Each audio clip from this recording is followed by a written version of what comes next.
Learn patience. Mụta ndidi. Patience in the toilet. Ndidi n'ime ụlọ mposhi. Yeah, I'm telling you.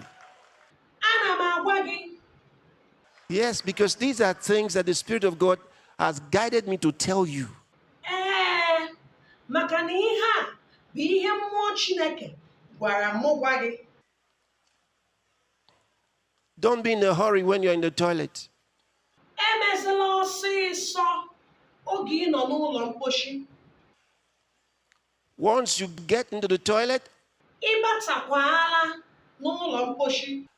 remain there. Nọrọ ebe a. Ngwa, ihe ị hụrụ ọ dị gị mma? Did you enjoy this video?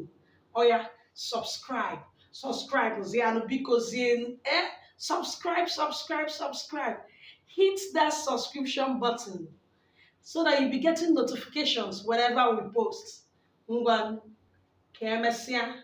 Ọkwa ADA.LOVEWORLD na-ewetara gị ozi a.